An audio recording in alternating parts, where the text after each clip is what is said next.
Okay. Ngayong umaga, nag-almusal na ba kayo? Ang aking almusal po ngayon ay pansit. Pansit bihon. Yan ang aking almusal ngayong umaga. Okay. Alam niyo mga kaibigan, bago tayo magsimula ng ating program, magpasalamat tayo.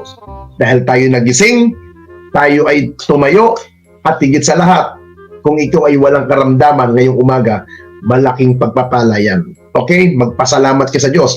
At kung ikaw naman ay nagising ngayon dahil meron kang sakit o anuman, isang pagsubok lamang yan sa ating buhay. Sabi nga, walang binibigay na pagsubok ang Diyos na kung alam niya hindi natin kayang lusutan. Kaya natin lusutan yan, basta't manalig tayo sa buhay na Diyos.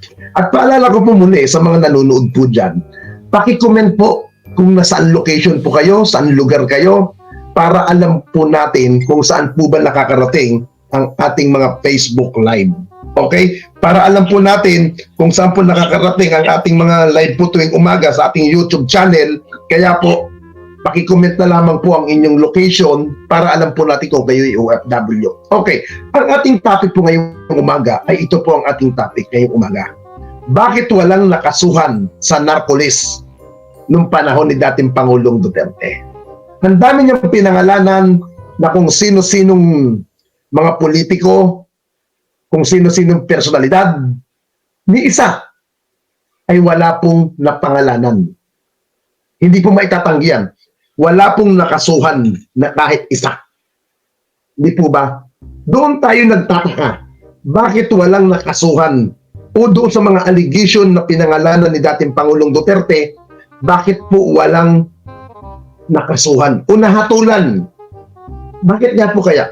Ito na nga lang kaibigan mismo ni dating Pangulong Duterte. Inakusahan ni dating Pangulong Duterte na kurap, magnanakaw. Di ba? Si dating DILG Secretary Mike Sueño. Kaya daw tinanggal dahil magnanakaw. Dahil daw kurap na opisyal. Yun ang allegation. Pero yung mama, kilala ko po personal. Solido po nagtrabaho po yun. Tapat pong nagtrabaho, pero pinag-initan. Dahil maraming nainggit sa kanya na nakapalibot ni kay dating Pangulong Duterte. Yun po ang nangyari doon. Pero ito po nakakatawa rito mga kababayan. Lahat ng mga pinangalanan ipinagbantaan ng buhay, nalagay sa alanganin, tapos ngayon nawala na si dating Pangulong Duterte, bigyan natin ng pagkakataon. At higit po sa lahat mga kababayan, nakakapagtaka dito, nung mga past day hearing, nung hearing ni Vice President Sara Duterte nung isang araw, bakit meron siyang earphone sa tenga? Ano yung mayroon sa earphone niya? Kada salita niya para bang tilang mayroon siyang pinakikinggan kung ano ang sasabihin niya sa kanyang imutawi, sa kanyang bibig. Kung anong gusto niyang sabihin sa Kongreso ay parang mayroon sa kanyang umuudyo. Tingnan niyo po ito, madam.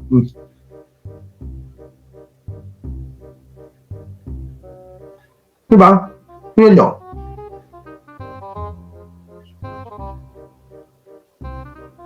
Para bang tila na bawat kasagutan ni BP Sara ay hindi galing sa kanyang kalooban. Hindi galing sa kanyang puso kung anong isasagot niya.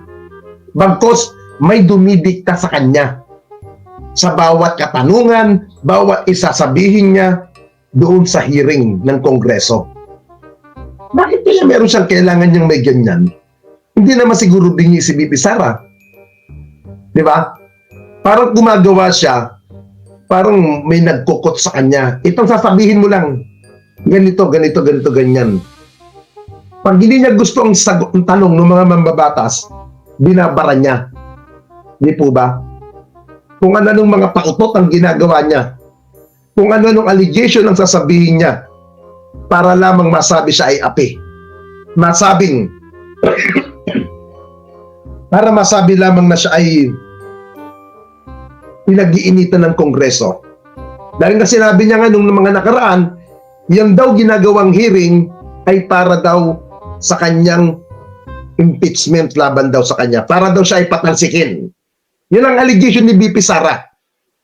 I don't know. Bakit kailangan niya? Dati naman hindi naman siya nag-earphone. Di po ba?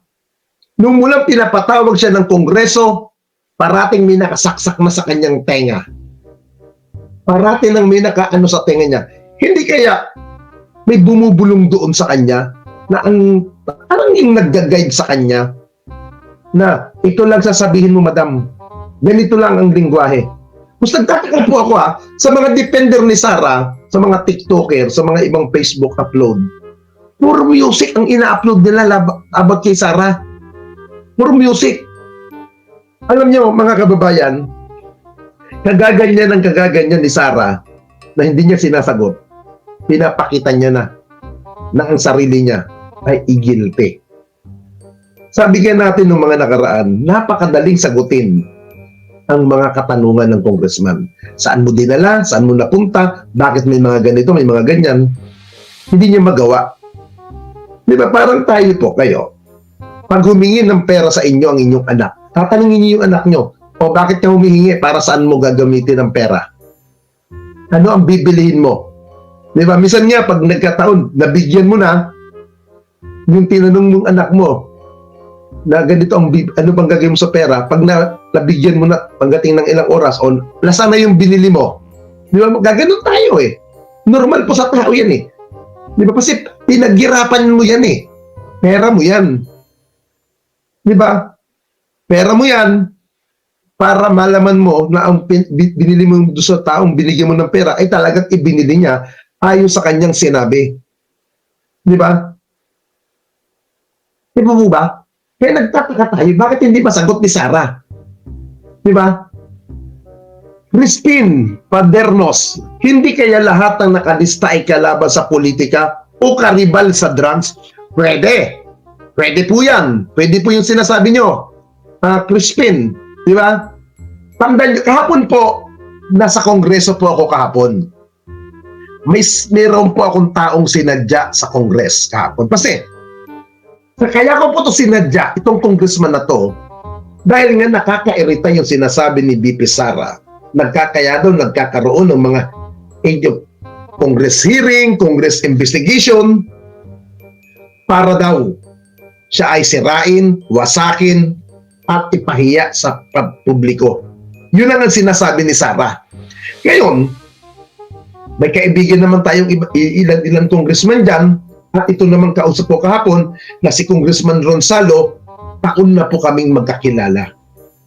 Taon na po kaming magkakilala, I think 2016, 16. Diyan kami una nagkakilala ni Congressman Ronsalo.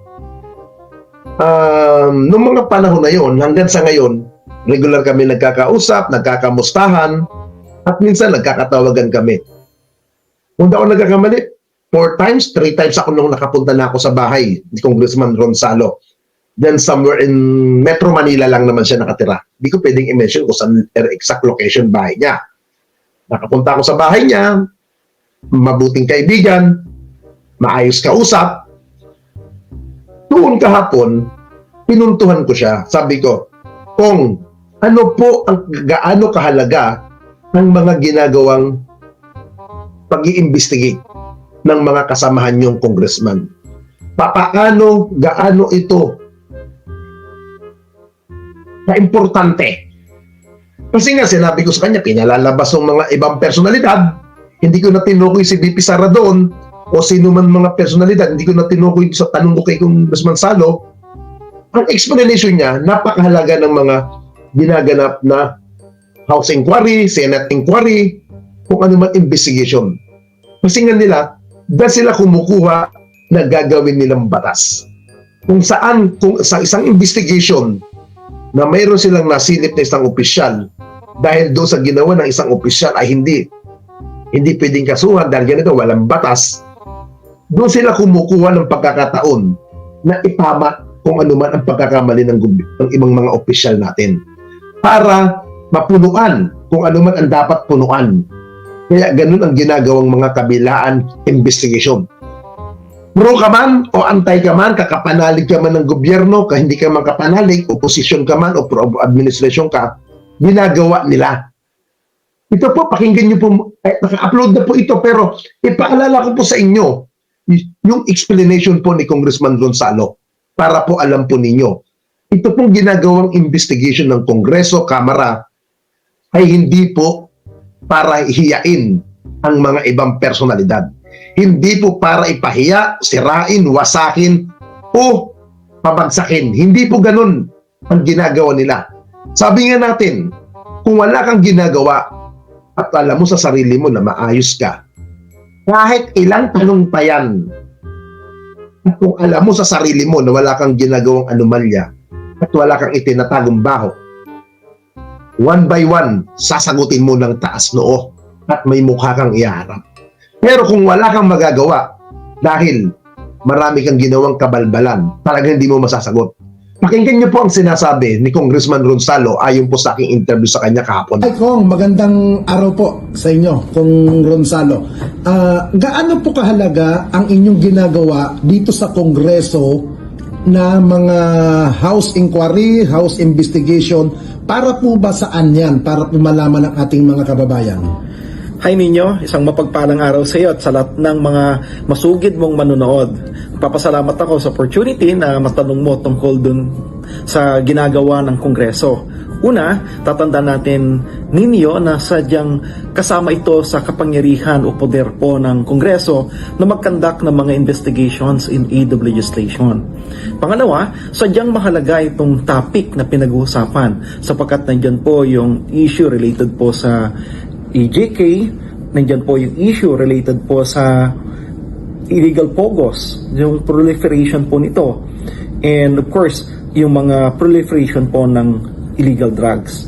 So sadyang mahalaga ito sa usapin sa ating lipunan sapagkat ito yung mga bagay na talagang kailangan po na ma-address ng ating gobyerno. Opo. Kung paano yung mga sinasabi nila, hindi na lang po ako magbabanggit ng mga personalidad na kaya daw po nagkakaroon ng mga investigation para daw umatake sa ibang mga personalidad na politiko. Yung mga ganong pananaw, syempre nirerespeto natin kasi may kanya-kanyang pananaw din po yan. Pero syempre, ang kadalasan po na nagre-react din po yan kung sino yung mga tinatamaan nung pagdinig na ginagawa ng Kongreso.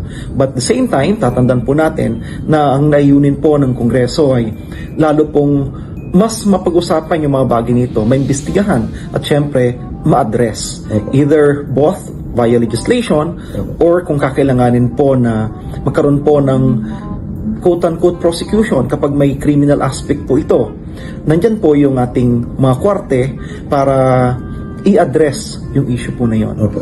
Kong, maraming salamat po sa inyong pagtugon sa aking katanungan po sa inyo. Maraming salamat din ninyo at more power sa iyo. At natutuwa ako dahil talagang tuloy-tuloy yung ginagawa mo pag-inform sa ating mga kababayan na mas nagiging updated po yung mga kababayan po natin doon sa mga ginagawa mong pagbablog. So congratulations sa Thank you, inyo. boss. And syempre ito po si Congressman Gonzalo, Kabayan Party List po ito.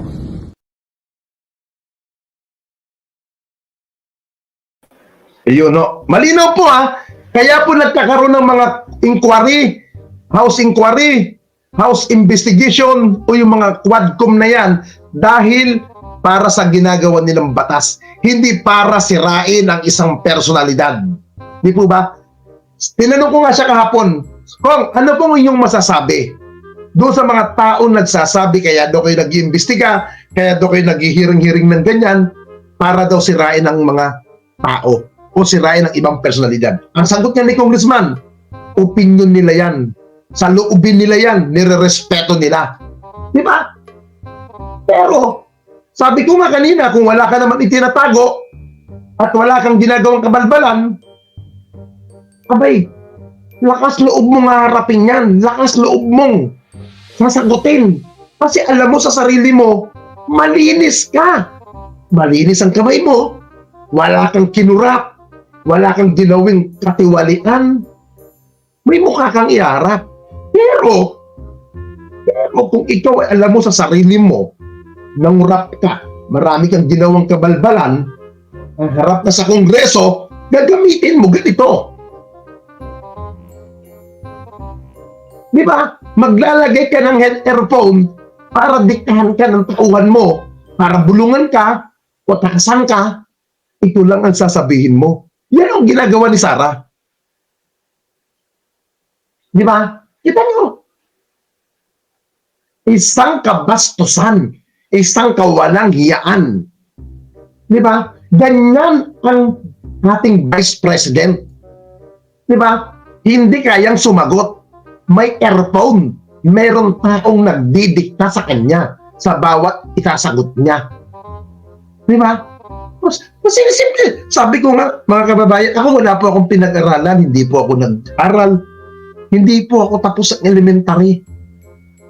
Hindi po ako tapos ng grade 1. Pero kung alam ko sa sarili ko na ang tanong sa akin, aware ako, doon sa tanong na yan, alam kong kaya kong sagutin, at alam kong wala akong ginawang kabalbalan, sasagutin ko ng diretsahan. Hindi ako mag-earphone. Di ba? Hindi ako gagamit ng anong gadget para lang may pang kaya masyadong halata eh. Halata yung galawan ni Sara Duterte, mga kababayan. Yan yung makikita kung gaano kabarubal ng ating Vice President. Na isang impokrita, isang oportunista, isang nangangarap na makukuha niya na ang pwesto bilang Pangulo ng bansa.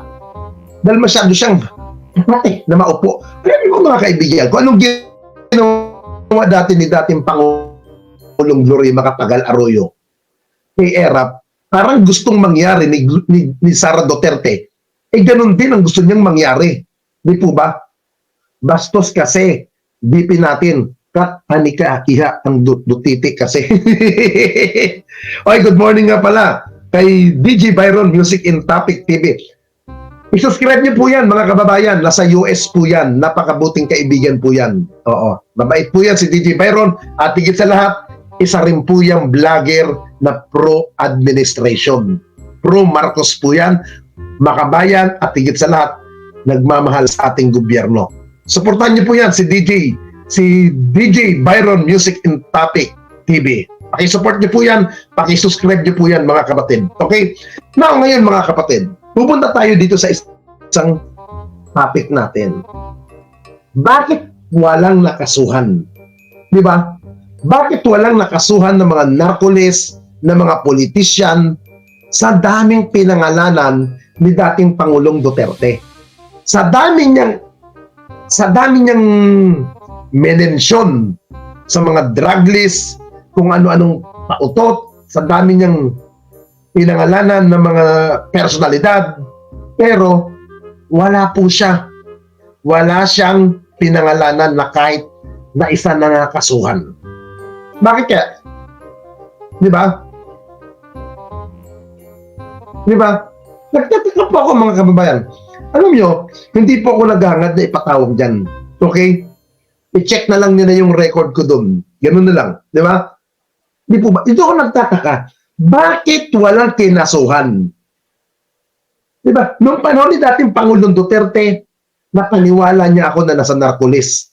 Itong dating mayor ng Iloilo. Paniwala ako, karamihan ng mga Duterte supporter. Isa tayo sa mga napaniwala niya. Ilan tayo ang napaniwala ni dating Pangulong Duterte na ang mga napangalanan niya sa drug list ay makatotohanan. Tama ang comment ng isa dyan eh. Nasaan na yung comment ng isa? Tama at sangkayon ako sa sinasabi ng isang nag-comment. Nasaan na yung nag-comment na isa? Ito. Ito nga ang comment ng isa oh. Hindi yan. Hindi ito. Ito. Yan. Tama ang sinasabi ni Crispin Padernos. Hindi kaya lahat ng nakalista ay kalaban sa politika o karibal sa droga? Di ba? Yan ang malaking katanungan, mga kababayan eh. Di ba? Yan ang malaking katanungan eh. Hindi kaya lahat ng nakalista ay kalaban sa politika o karibal sa illegal drugs? Kasi ni isa walang nakasuhan. Sa tagal ni dating Pangulong Duterte sa termino, sa tagal niya sa pwesto, pero Wala pong nakasuhan ni isa. Di ba? Ito pong katanungan dyan mga kababayan eh. Hindi kaya karibal? Hindi kaya kalaban sa illegal na droga sa negosyo? At ito, mga kababayan, ha? Galit si dating Pangulong Duterte sa illegal na droga. Ayaw niya sa mga ganyan aktibidades. Bakit kaibigan niya? Bakit pinapoint niya pa si Michael Yang na kilalang sangkot sa illegal na droga? Bakit sinama niya pa sa cabinet position sa kanyang pamahalaan? Bakit nakasama pa sa listahan na maging opisyal ng gobyerno? Di ba? Bakit nakasama ang isang kilalang drug lord na Chinese? Bakit nakasama sa list, sa cabinet position?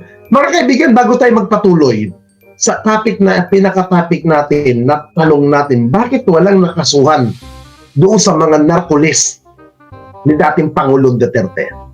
Sa mga hindi po nakapanood kahapon sa hearing, pakinggan niyo po yung sinasabi ni dating Iloilo City Mayor Jed Mabilog, na kung saan isa siya sa mga napangalanan, isa siya sa mga naging biktima ng dating administrasyon. Dito ikinikwento niya nga, pag tumapak daw siya sa krami, papapatay daw siya di umano ng administrasyon. Pakinggan po natin ang sinasabi ni ex-mayor Jed Mabilog. Pinalad po ako na meron akong speaking engagement sa isang international conference sa Japan, kaya nakaalis ako ng bansa. Paulit-ulit ang pagbabanta ni Presidente Duterte sa media, harap-harapang sinasabi, papatay daw ako. So when government killed him, we started to dig and we found the bones of the policeman still in their uniform. And so we had to take him out. I said, go and take him out. The mayor of Iloilo City, I identified him. This is broadcast nationwide. I said, you're next. You're next. Sana ang mayor ninyo dito. Sana yung pinalitan mo, mayor. Saan ba si mayor? Hanapin ko sa kanila, balik ka dito. Patayin talaga kita. Julius Ronald Pacificador, Amtek Antique, Jed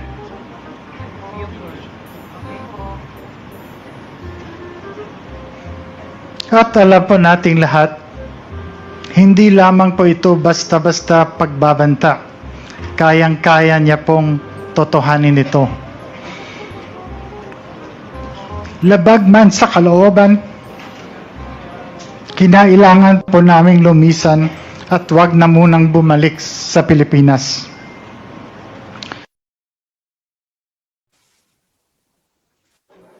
Okay, Brian, gusto mong umakyat? Debate tayo. Walang problema. Bukas mo camera mo, ha? Gusto ko nakabukas ang camera mo. Ang sabi mo, ito.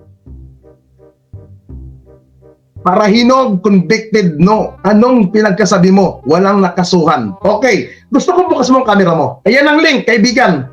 Bukas mo camera mo para pag-usapan natin yung sinasabi mong convicted na si Parahinog at siya ay walang dinakasuhan ng administrasyon ni Duterte. Yan na, nandyan ang link. Buksan mo camera mo. Pagbibigyan kita. Sige.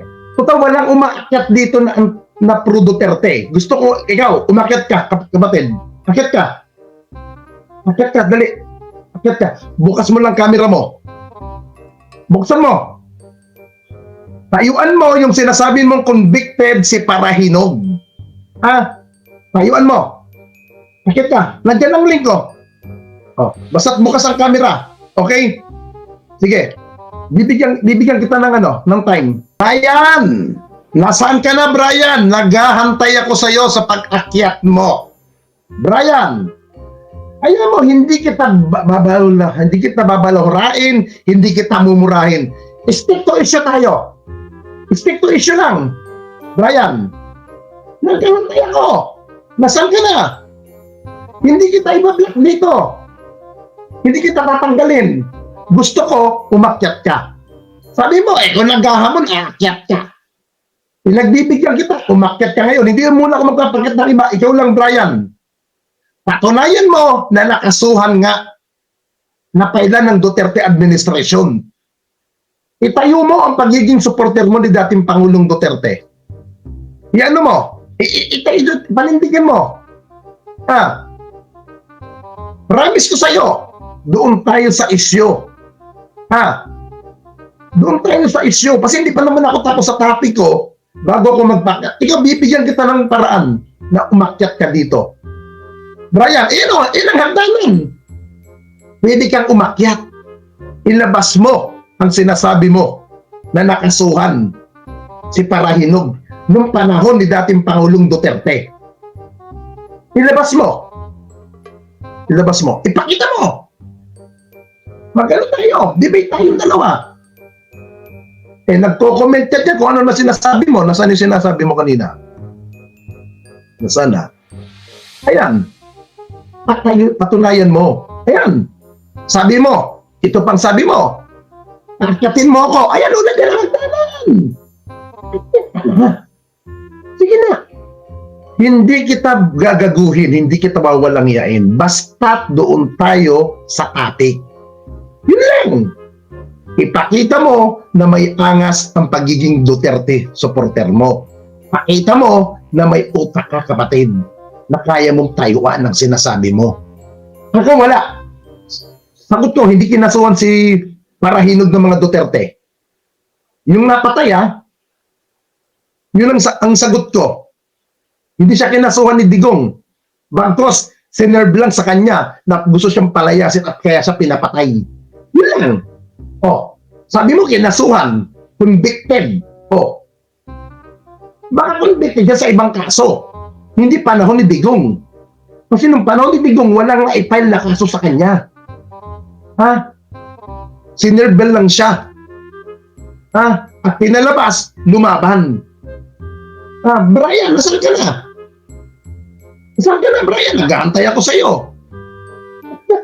Hagdanan, no?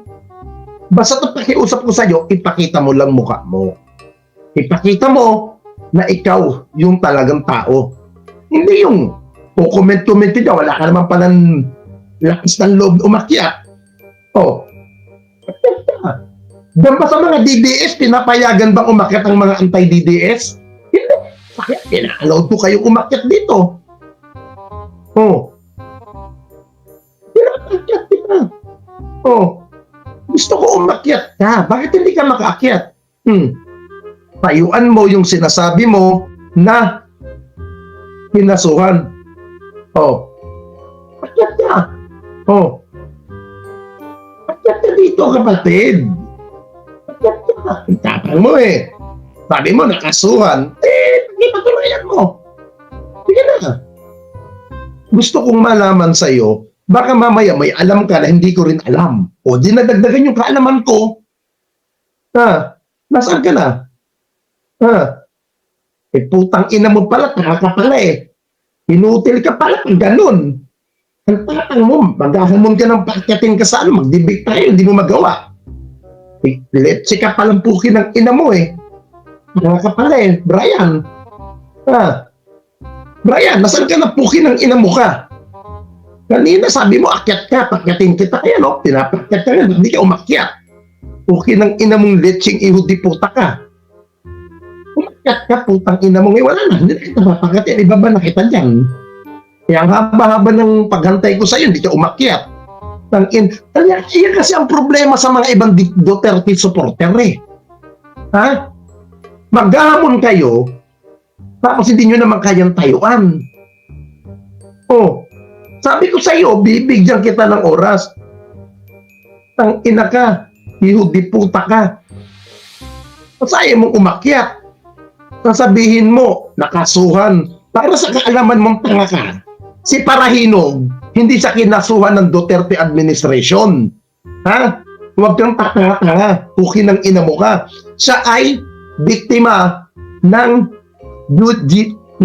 AGK, ng Duterte administration. Ginamit ng Duterte administration si Police Lieutenant Colonel Joby Espinido. Bobo. Sabihin mo kinasuhan. Convicted. Yung inamuka ko na convicted mo siya, ang nag-file noon, dating administrasyon, dating otoridad, hindi yung sa Duterte administration. Tanga. Hindi ka na lang magjakol kung hindi kantutin mo yung aso ng kapitbahay mo nang tumirik ang mata mo, puki ng ina mo. Bobo. Brian, puki ng ina mo ka. Huwag kang tatanga-tanga, ha? Butang ina mo ka. Sasabihin mo, kiyat ka, debate tayo. Pag ina mo ka, binaba ko yung hagdanan dyan, yung link. Hindi ka umaakyat. Pang ina mo ka. Yan nga. Alam mo, mga ito, ano yung sinabi nito troll naman yan, Kap. Alam naman natin, basta dutaing mga duwag. Hindi, ito po mga mawalang galang na po mga kaibigan na nanonood Sinasabi ko po sa inyo minsan, pag ako po'y patapos na, pag nagpapaakyat ako ng mga tao dito sa live ko, welcome po kayo. Kalaban ka, pro-administrasyon ka, pro-Marcos ka, anti-Marcos ka, pro-Duterte ka, anti-Duterte ka. Lahat welcome sa live ko. Basta sa isang kondisyon, ipakita po ang mukha habang naka-ere tayo, habang naka-live tayo sa social media. Di ba? Yan naman ang sinasabi ko. Para po masabi din po ng ibang nanonood na hindi tayo troll. Yung kasi sinasabi ko, mga umakit yan, hindi ko naman kilala. Yung mga pumupunta dito sa live ko. Iba-ibang bansa, pinagmumulan. Iba-ibang lugar. Diba? Tapos, itong putang inang Brian, may angas kang maghamon, may angas kang magtukuda dyan, pero hindi mo magawang umakyat. Sabi mo kanina, akyat ka. Pagdating kita sa live ko at mag-debate tayo. Yung binaba ko ang hagdanan. Naghantay ako sa'yo ng 5 minutes. Hindi ka umaakit. Nagpa-music pa ako.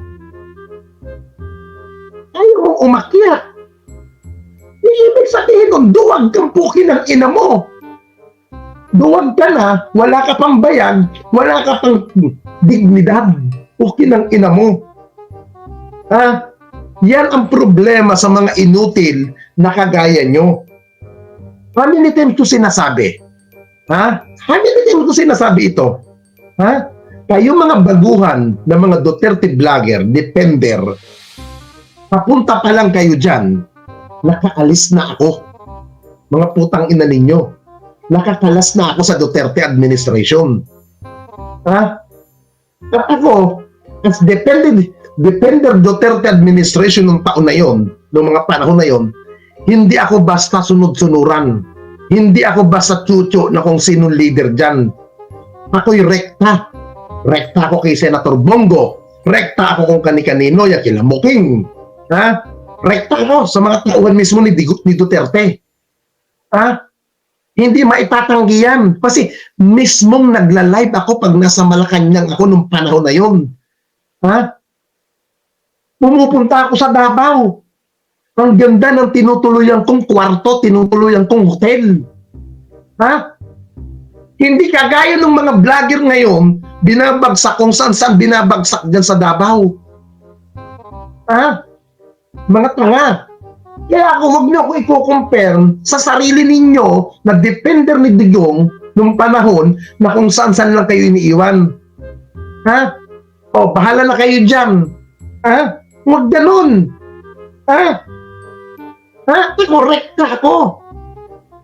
Pag Christmas party nga namin sa Malacanang, kasama ako sa invitation pero hindi ko sinisipot yan, mga Christmas party ng Malacanang.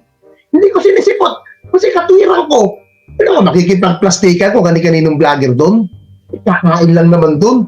Kaya ko naman pumunta ron Kaya kung kumain ko sa kung gusto kumain na restaurant. Alam mo, Bia, kung naresto man ako, yun ay dahil may kaso. Pero sa ngayon, paglabas mo na ng warrant. Ganun lang yun. Ikaw na naman, Bea. Kanina, Brian. Isang tao lang ba kayo? Isang tao lang ba kayo, mga kupal kayo? Maglabas naman kayo ng to. Akyat kayo rito. Pwede sa mga Duterte supporter, pwede po kayong umakyat dito. Ha? Alam niyo, sa mga pro-admin, hindi inaalaw yun yung magko-comment kayo ng basta dyan. Hindi na ako, pinapakita ko pa. Pinapakita ko pa yung mga ano ninyo. Shiny o Chairi, pakibukas po ang camera. Pakibukas po. Pakibukas po ang camera para makakit po kayo. Paki-open. So, bumaba siya. Di siya nag-open ng camera. I don't know kung ano ito. Basta pero naman po, kung gusto nyo umakyat, iyakin nyo po bukas ang camera. Bukas ang camera nyo. Hindi yung maakyat kayo.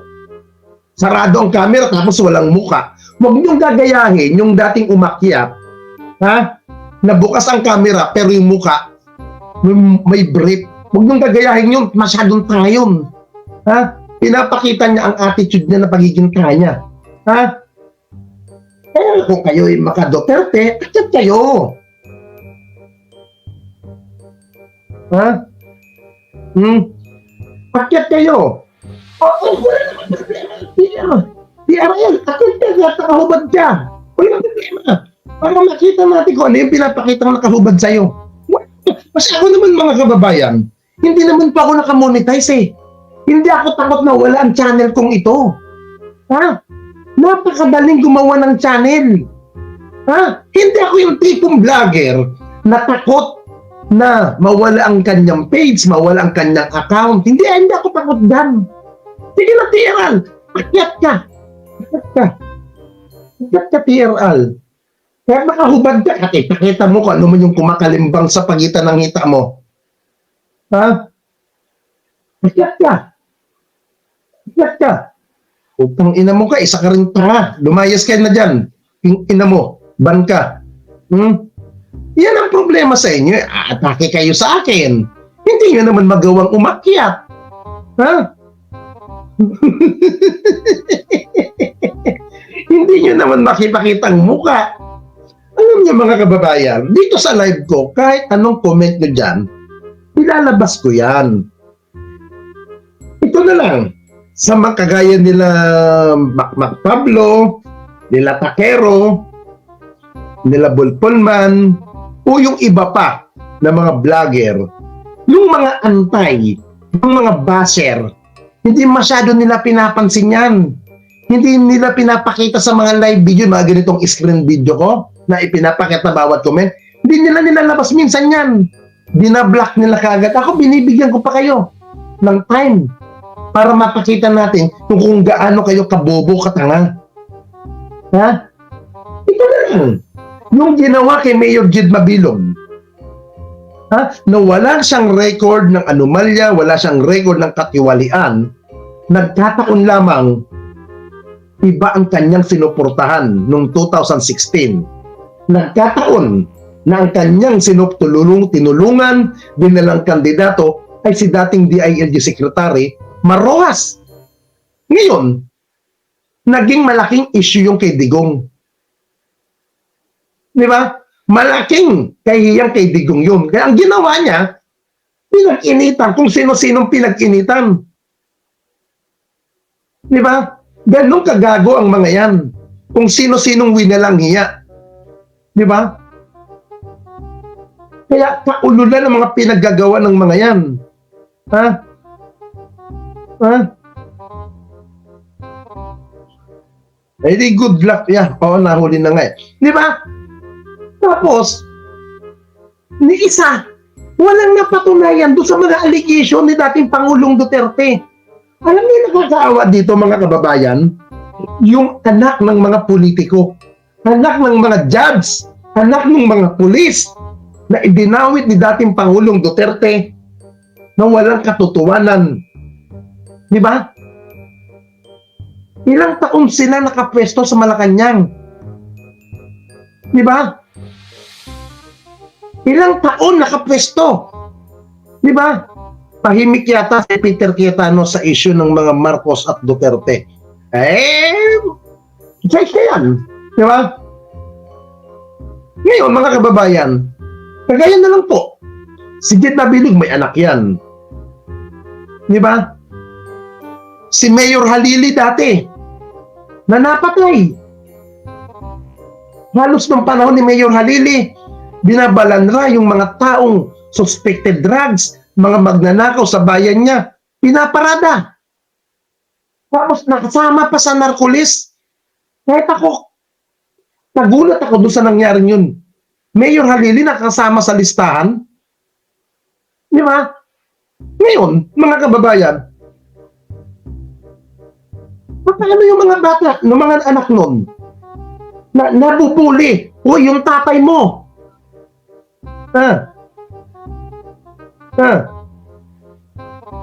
Di ba? Yes, tama. Oo. Di ba? Well, ito po mga kababayan, ang nakakatawa pa po rito ito. 2019, pumunta si Vice President Sara Duterte sa Baguio City. Pumunta si Vice President po doon para ikampanya yung mga senatoriable niya o yung mga kasama sa hukbong ng pagbabago. At ito ba po nakakatawa? Yung mga tao na sinasabing na nasa narcolis, nasa listahan ng illegal na droga, isa-isang hinarap ni Sara Duterte na parang walang nangyari. Kaya na lang po yung nangyari po sa La Union. Si dating Sandra Erigel, na congresswoman dati, na asawa ni dating Congressman Erigel ng La Union, Bawang La Union, na pinatay ay ng Taguo, La Union, yung binatay na binaril sa ulo. Kung natatandaan niyo yung Dr. Erigel na dating congressman, inakusahan din po yun na nasa narcolis daw. Bago po napatay yung mamang yun, nakaharap ko pa yun mismo sa kanilang station, sa kanyang opisina. Nagkakausap pa kami ng congressman na yun. Tapos after nung pag-uusap namin ni congressman, mga 2 weeks ago, napatay na. At ang nakakatawa po rito mga kababayan ayon sa balita, napatay si Congressman Erigel sa plaza. Sa plaza mismo doon sa bayan nila na kung saan may mga pulis po doon noong mga panahon na yun.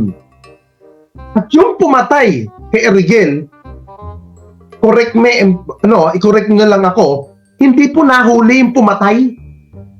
Hindi po naaresto yung pumatay. May mga pulis po doon noong mga panahon na yun.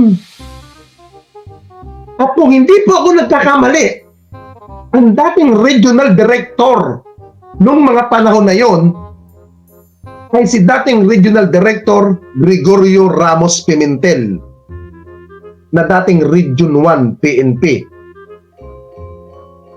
Siya po dati ang regional director na dating Davao Police din po yun.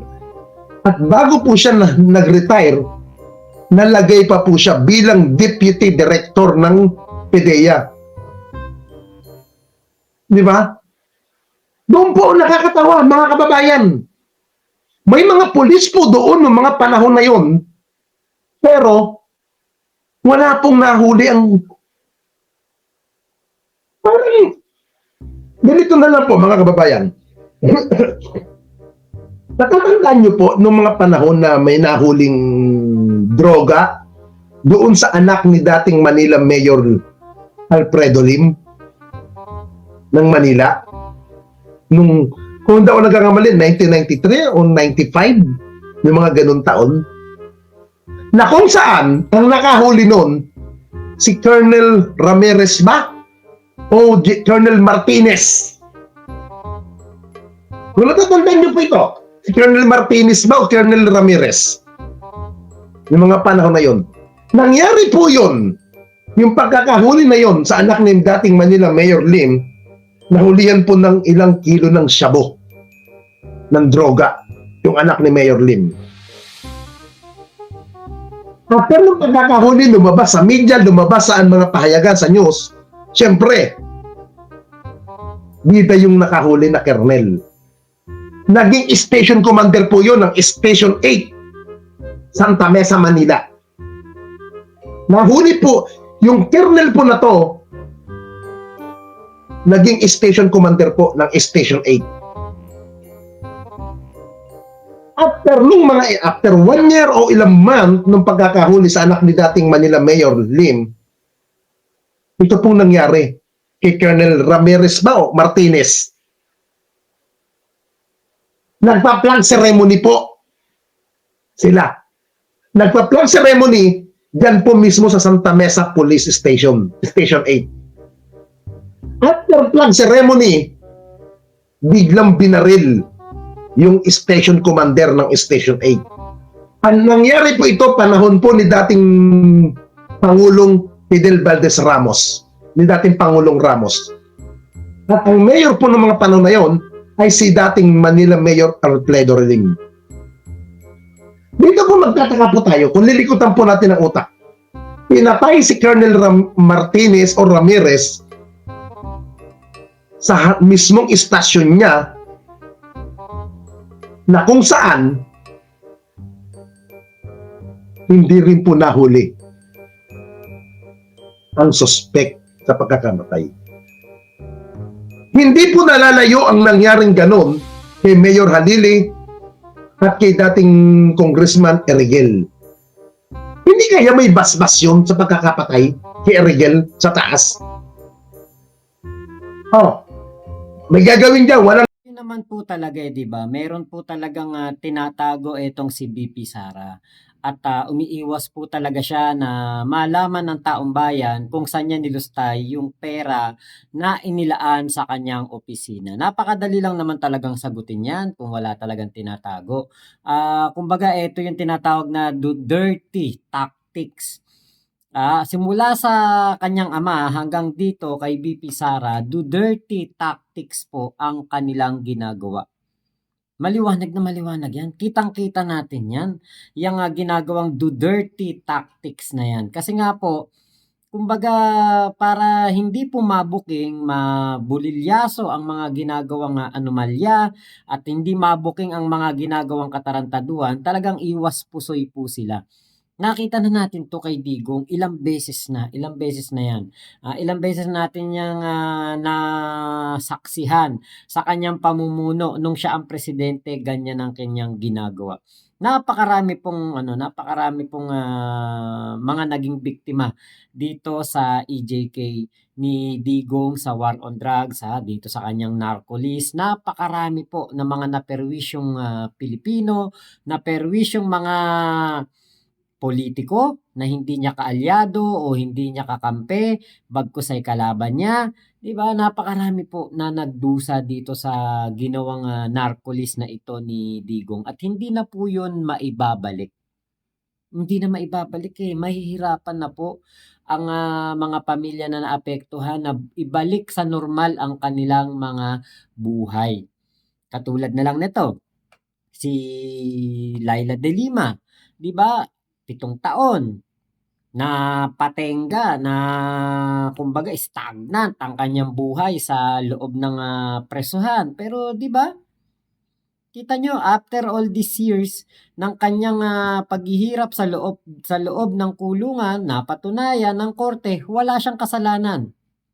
Yan ang isang buhay na testamento na ang talagang war on drugs ni Digong ay palso. Wala pong katotohanan ang kanyang inilabas na mga narco-list. Dito kay Jed Mabilog, nasaksihan natin sa Quadcom committee hearing, wala po ang pangalan ni Jed Mabilog sa narco list. Ngayon, naglabas ng sariling listahan ng mga konektado daw po sa illegal na droga, etong si Digong, nandoon na ang pangalan ni Jed Mabilog. Pinopolitika po. Pinsan ni Drilon, kamag-anak, 'di ba? Tapos ang nanalo pa sa Iloilo City na presidente ay etong si Marojas. Ano pa ba ang gagawin? Siyempre, nakita natin dito mapaghiganting tao etong si Digong. Porque natalo siya doon sa Iloilo City, ang kanyang pinunteriya ay yung mayor. 'Di ba? Dirty tactics po talaga, napakadumi po. no? Napakadumi. Akala natin yung tinatawag pa natin noon na Tatay Digong, tinatawag natin noon na pandemic hero, na napakaganda ng ginawa sa kanyang pamamahala noong panahon ng pandemic. Yun pala, mukha lang maganda sa mga balita. Pero deep inside, ah, abay nalaman natin katulad niyan, mga paglilipat pondo from DOH to procurement service, pera ng PhilHealth, 'di ba? Pinalipat tapos napunta sa ibang mga ospital, napunta sa mga ibang mga ahensya, hindi na malaman kung nasaan na yung pera. Tapos ang mga kumita po noong panahon ng pandemic ay yung mga tsekwa na kanyang mga cronies o kanyang mga kaalyado. Lumala pa ang issue ng illegal na droga kasi nga po saan ka ba naman nakakita ang iyong tauhan, 'di ba? Ang iyong economic advisor, meron pong koneksyon sa mga transaksyon at sa mga nahuhuli po na mga illegal na droga nung panahon ni Digong. Yan si Michael Yang, si Tony Yang, 'di ba? Mga ano sila, mga may connection sila eh. So napakadumi po talaga. Hanggang sa anak, no? Hanggang sa anak. Wala tayong makuhang malinaw na sagot kung saan nilustay ang pera ng bayan. Tapos gusto nyo pang gawing presidente yan. Gusto nyo pang iupo sa Malacanang. Paano na tayo mga Pilipino? Kapag yan nangutang ng 1 trilyon, si Sara Duterte, kunwari presidente na siya, nangutang siya ng 1 trilyon.